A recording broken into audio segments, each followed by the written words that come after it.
வணக்கம். அம்மாவின் அடுக்களை சேனலுக்கு உங்கள் எல்லாத்தையும் வரவேற்கிறதுல எனக்கு ரொம்ப மகிழ்ச்சி. இன்றைக்கி நான் உங்களுக்கு ஒரு சூப்பரான ஈஸியான டேஸ்ட்டான சட்னி சொல்லித்தர போகிறேன். அதாவது கொத்தமல்லி விதை சட்னி, கொத்தமல்லி விதையோட சட்னி. அது எப்படி செய்யலான்னு பார்க்கலாம். இது வந்து ரொம்பவே டேஸ்ட்டாக இருக்கும். ரொம்ப அதாவது வாந்தி கொமட்டல் வரும்போதெல்லாம் இதெல்லாம் இந்த சட்னியை வச்சு சாப்பிட்டோன்னா அது காணாமல் போயிடும். பித்தம் அந்த மாதிரி தலை சுற்றுலாம் இருந்துச்சுன்னா இந்த சட்னியை தான் நான் வந்து கண்டிப்பாக அரைப்பேன் எங்கள் வீட்டில்.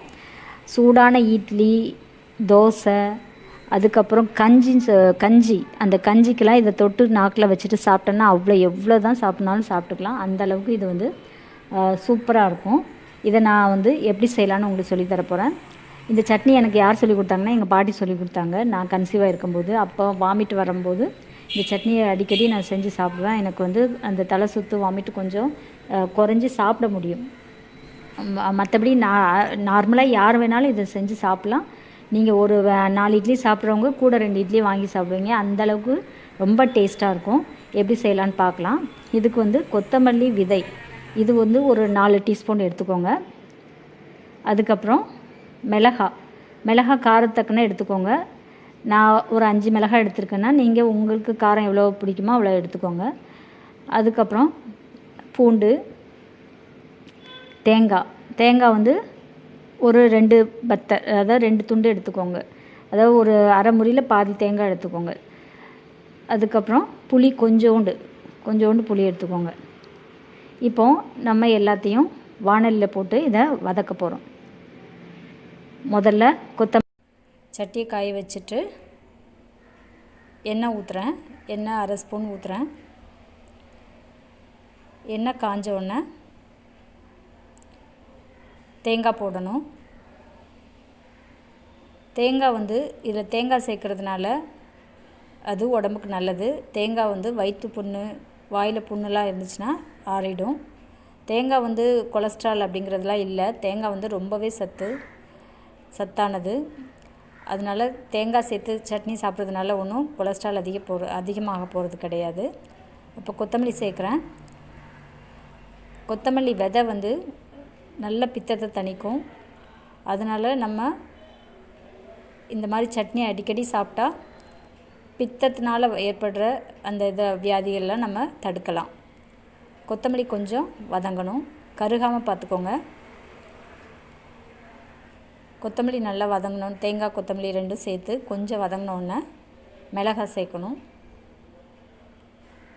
மிளகாய் சேர்த்து கொஞ்சம் வதக்கிக்கோங்க. லோ ஃப்ளேமில் வச்சுக்கோங்க. ஏன்னா நம்ம அந்த வாசனைக்காக தான் வதக்குறோம். லோ ஃப்ளேமில் வச்சுக்கோங்க. புளியும் போட்டு வதக்கிக்கோங்க. இப்போ எல்லாம் வதக்கியாச்சு. இப்போ பூண்டு போடணும். பூண்டு நான் உரித்து வச்சுருக்கேன். அந்த உரித்து வச்சுருக்க பூண்டை போட்டு நல்லா வதக்கிக்கிறேன். இப்போ வதக்கினதை எடுத்து கொஞ்ச நேரம் ஆற வச்சிடணும். ஒரு 5 மினிட்ஸ் நல்லா ஆற வச்சிடணும்.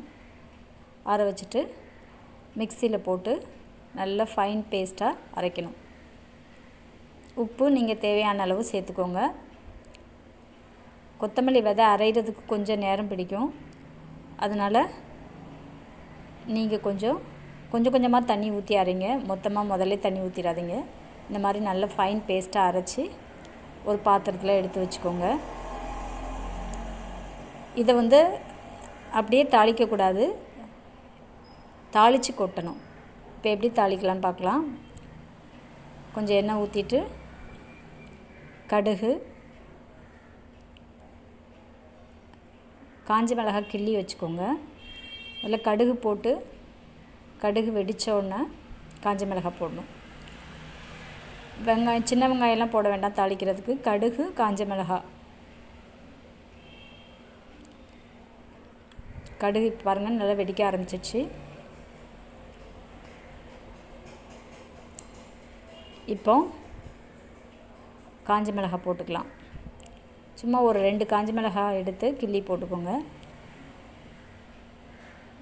கருவேப்பிலை கொஞ்சம் எடுத்து போட்டுக்கோங்க. இது வந்து கருக விடாமல் கொஞ்சம் எல்லாம் வெடிக்கிற அளவுக்கு வந்தோடனே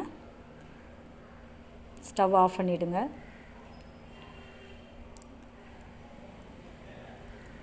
இப்போது நீங்கள் இந்த தாளிசம் ரெடி.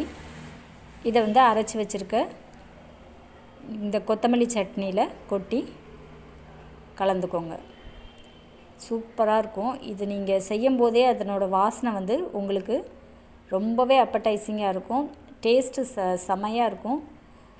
நீங்கள் சாப்பிட்டு பார்த்துட்டு அது எப்படி இருந்துச்சு செஞ்சு பார்த்துட்டு சாப்பிட்டுட்டு எனக்கு கமெண்ட் பண்ணுங்கள். சுவையான கொத்தமல்லி சட்னி ரெடி. இந்த கொத்தமல்லி சட்னியை உங்கள் வீட்டில் செஞ்சு பார்த்துட்டு எப்படி இருந்துச்சுன்னு சொல்லி கமெண்ட் பண்ணுங்கள். எங்கள் சேனலை லைக் பண்ணுங்கள், ஷேர் பண்ணுங்கள், சப்ஸ்கிரைப் பண்ணுங்கள். நன்றி, வணக்கம்.